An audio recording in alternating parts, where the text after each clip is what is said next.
Para quem não me conhece, meu nome é Serginho, sou esposo da Nilda, pai do Jonas, do Gabriel, da Débora, avô de 6 netos, que eu acho que não vou lembrar o nome de todos agora, né? Mas tudo carismático, graças a Deus. Eu convido você a abrir sua Bíblia no livro de Atos dos Apóstolos, é no Novo Testamento.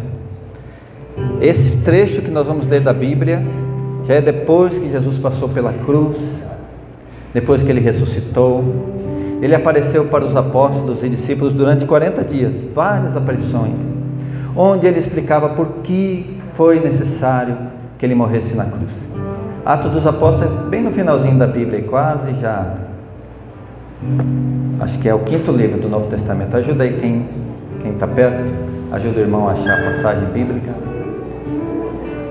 Atos dos Apóstolos, no capítulo 1, e nós vamos começar aqui do versículo 3, que é a promessa do Espírito Santo.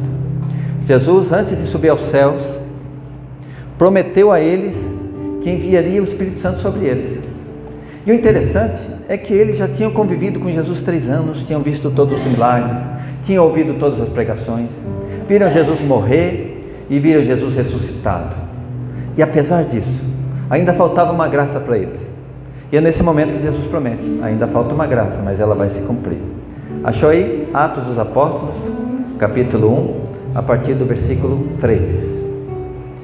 E aqui, falando de Jesus, diz assim: e a eles se manifestou vivo depois da sua paixão, com muitas provas, aparecendo-lhes durante 40 dias e falando das coisas do reino de Deus. E comendo com eles, ordenou-lhes que não se afastassem de Jerusalém, mas que esperassem aí o cumprimento da promessa de seu Pai, que ouviste, disse ele, da minha boca. E qual foi a promessa? Porque João batizou na água, mas vós sereis batizados no Espírito Santo daqui a poucos dias. Palavra do Senhor, graças a Deus. João batizou na água, mas vocês serão batizados no Espírito Santo daqui a poucos dias. Ele não falou quantos dias que era, daqui a poucos dias. E essa comparação, batizar na água e batizar no Espírito. Na época, o batismo era feito no Rio Jordão, e a palavra batizar significa mergulhar. O que significa batizar? Mergulhar, colocar você dentro da água. E se você imagina que essa água é Deus, você é colocado dentro de Deus. Olha só, João mergulhou na água, agora vocês serão mergulhados no Espírito Santo. Olha que coisa maravilhosa. Então, é como se fosse um sepultamento. Chega lá dentro do córrego do Rio Jordão e sepulta. Morreu o homem velho, morreu a mulher velha, cheia de pecados, cheia de defeitos. E quando puxa para fora de novo, renasce.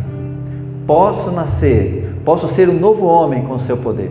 Então, quando nós passamos pela experiência do batismo no Espírito, algo acontece que a gente muda.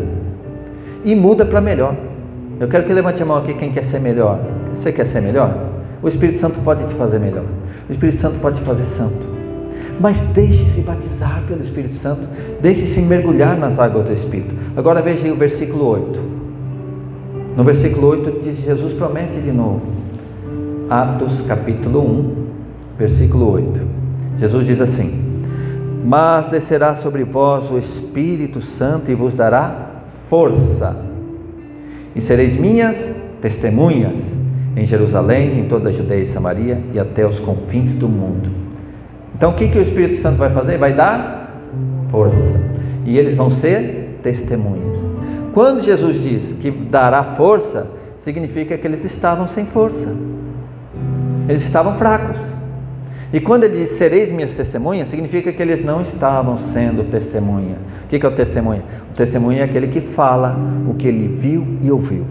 Eles não falavam para ninguém que Jesus ressuscitou, que Jesus é o Cristo, que Jesus é o Senhor. E por que não faziam isso? Porque estavam fracos, porque tinham medo também de ser presos, tinham medo de serem julgados, apedrejados, crucificados, tinham todos os tipos de medo. Então eles iam lá para o cenáculo durante 40 dias e ficavam lá rezando, e rezando, e rezando, e Jesus aparecia. Aí Jesus sobe aos céus, e diz para ele: fiquem aqui, permaneçam em oração até vocês serem revestidos da força do alto. Mandou que eles ficassem lá em oração. Desse momento em que Jesus sobe aos céus até o dia em que ele cumpre a promessa, passam-se 9 dias. Foi a primeira novena da história, porque Jesus apareceu durante 40 dias. Depois de 10 dias foi o dia de Pentecostes. Então eles ficaram orando durante 9 dias. Fala para quem está do seu lado: foi a primeira novena da história, a novena do Divino Espírito Santo. E essa novena do Divino Espírito Santo é a única novena que é oficial na igreja, porque alguém viu, fez as contas, foram 9 dias de oração. Vamos fazer a novena do Divino Espírito Santo? Foi feito.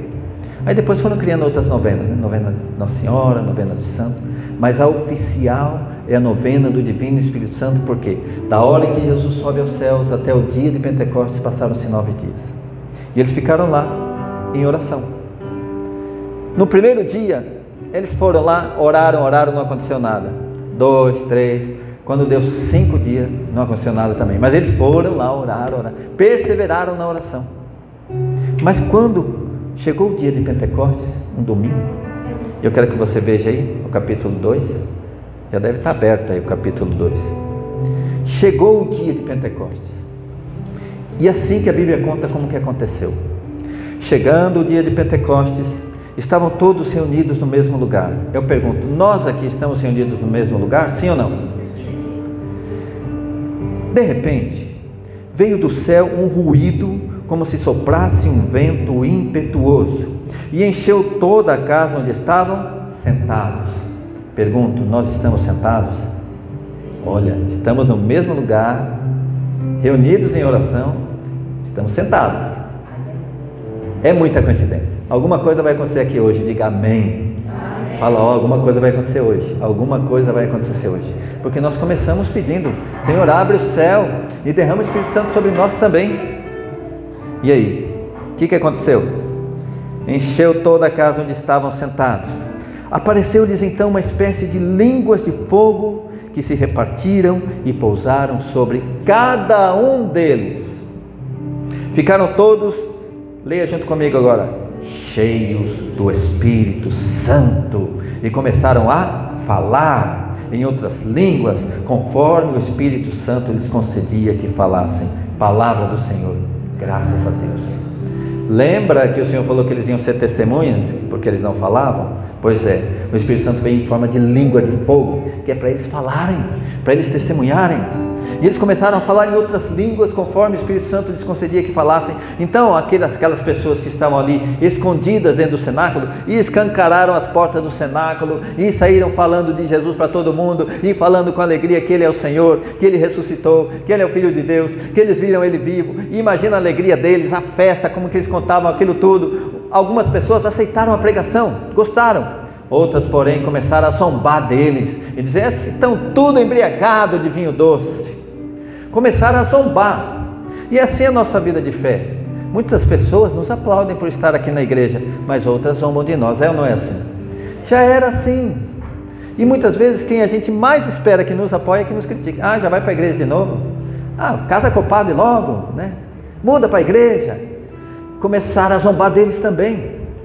Pedro, que era medroso, Pedro que negou Jesus quantas vezes? 3 vezes. Que Jesus algumas vezes mandou ele calar a boca, que ele falava coisas erradas, mas que também era impetuoso. Senhor, se és tu, manda eu ir sobre as águas. Ele ia sobre as águas. Pedro era impetuoso, mas fazia muitas besteiras e era muito medroso. Só que o Pedro foi mergulhado no Espírito Santo. Alguma coisa vai mudar. Quando começaram a zombar deles, adivinha quem ficou de pé para responder para aquelas pessoas? Adivinha quem foi? Pedro. Veio no versículo 14.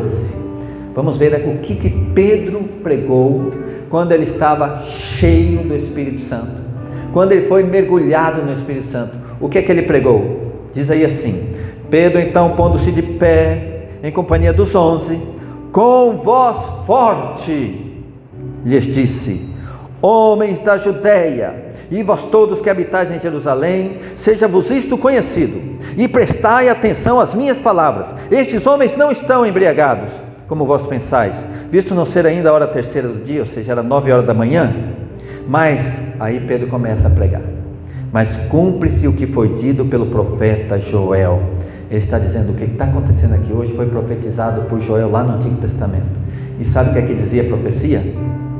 Acontecerá nos últimos dias, é Deus quem fala, que derramarei do meu espírito sobre todo ser vivo. Profetizarão os vossos filhos e vossas filhas, diga amém.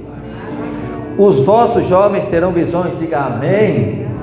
Os vossos anciãos sonharão, diga amém. Sobre os meus servos e sobre as minhas servas derramarei naqueles dias do meu espírito e profetizarão. Farei aparecer prodígios em cima no céu e milagres embaixo na terra, sangue, fogo, vapor de fumaça. O céu se converterá em trevas, a lua em sangue, antes que venha o grande e glorioso dia do Senhor. E então, todo que invocar o nome do Senhor será salvo. Jeremias 3, de 1 a 5. E aí Pedro começa a falar quem que é o Senhor. Ele começa a dizer: olha, esse Jesus que vocês mataram há poucos dias atrás. É a primeira vez que Pedro vai falar isso. É a primeira vez que isso é dito em público. Ele diz: aquele Jesus que vós crucificastes, Deus o constituiu Senhor e Cristo. Ele é o Senhor. Ele é o Filho de Deus. Quando Pedro falou isso, aquelas pessoas falaram assim: mas nossa, nós estávamos aqui gritando: crucifica-o, crucifica-o. E ele é o Filho de Deus. Ele ressuscitou, ele subiu aos céus e ele derramou o Espírito Santo sobre vocês. O que eles pensaram? Estamos perdidos. Versículo 37. Ao ouvirem essas coisas, ficaram todos compungidos, ou seja, muito arrependidos, uma dor na alma. Ficaram compungidos no íntimo do coração e indagaram de Pedro e dos demais apóstolos: que devemos fazer, irmãos? E Pedro lhes respondeu: arrependei-vos e cada um de vós seja batizado em nome de Jesus Cristo para a remissão dos vossos pecados.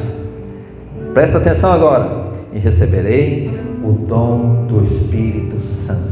Vamos repetir? E recebereis o dom do Espírito Santo.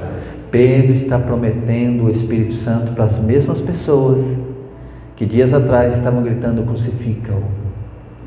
Se você aceita Jesus, se você aceita mudar de vida, a promessa do Espírito Santo é para você. Fala para o irmão do lado: é para você essa promessa. É o mesmo Espírito Santo que veio sobre Nossa Senhora.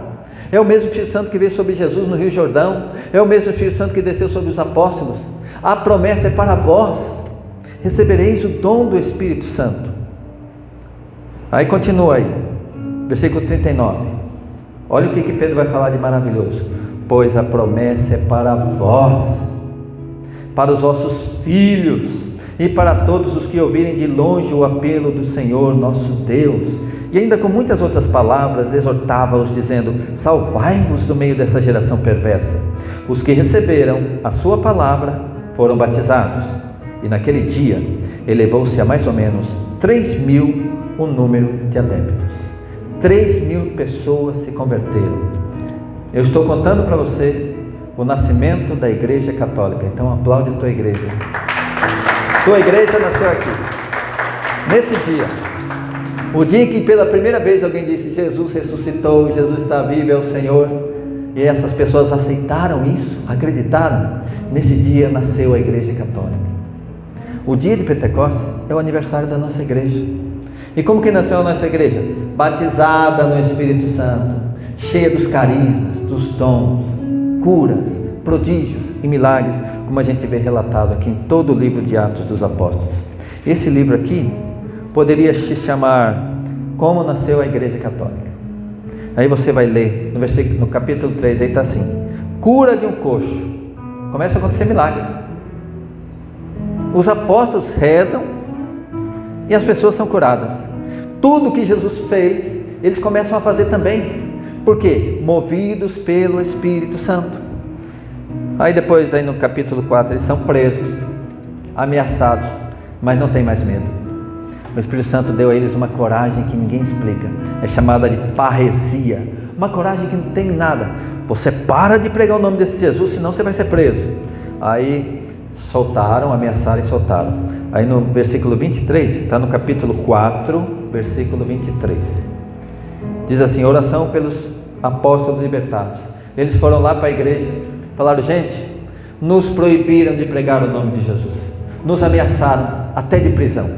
Aí eles oraram sobre eles: Senhor, concedei a esses vossos servos que preguem ainda mais, que com todo desassombro anunciem o vosso nome. Estendei a vossa mão. Deixa eu ver o versículo aqui para você acompanhar junto. Vamos ver aqui, versículo 28, Atos 4, 28. Olha o que eles pediram: para executarem o que vossa mão e vosso conselho predeterminaram que se fizesse. Agora, pois, Senhor, olhai para as ameaças e concedei aos vossos servos que com todo o desassombro anunciem a vossa palavra. Estendei a vossa mão para que se realizem curas, milagres e prodígios pelo nome de Jesus, vosso santo servo. E mal acabavam de rezar, tremeu o lugar onde estavam reunidos e ficaram todos o quê? Cheios do Espírito Santo, e anunciavam com intrepidez, com coragem, a palavra de Deus. Palavra do Senhor, graças a Deus. E aí começa toda uma história maravilhosa da nossa igreja. Curas, prodígios e milagres, são carismas.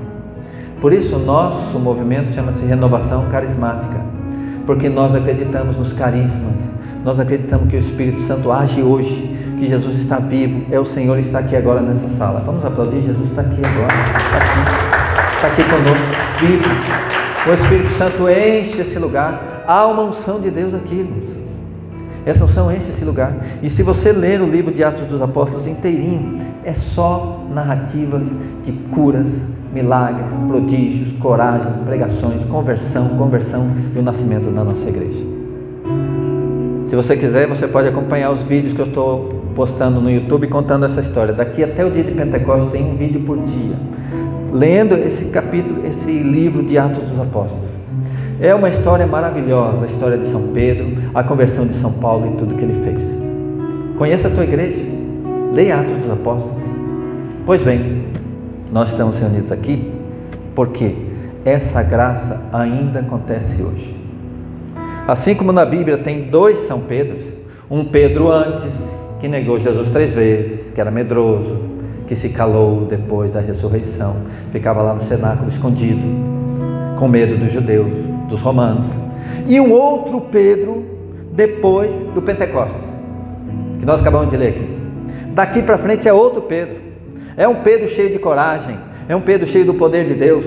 Pedro era tão cheio de Deus que ele caminhava pelas ruas e as pessoas colocavam os doentes na beira da estrada para que a sombra de Pedro tocasse os doentes e eles ficavam curados. Porque o poder do Espírito Santo. É outro Pedro, um Pedro que não tinha medo de nada. Ele foi preso, ele apanhou, e quando ele apanhou, ele saiu todo feliz. Nossa, eu estou participando da cruz, glória a Deus, porque eu estou participando. Eu sofri afronta pelo nome de Jesus, que honra! Até que ele foi levado a ser morto também. E quando ele se deparou com a sua pena de morte, ele se deu conta que ele ia ser crucificado também. E aí ele fez um último pedido: por favor, me crucifiquem de cabeça para baixo, porque eu não mereço a honra de morrer igual ao meu Senhor. E Pedro foi crucificado de cabeça para baixo e foi fiel até o fim. Fala para quem está do seu lado aí: essa é a sua igreja, irmão. É assim que nasceu a sua igreja, com pessoas cheias de unção, cheias do Espírito Santo. Isso acontece ainda, irmãos.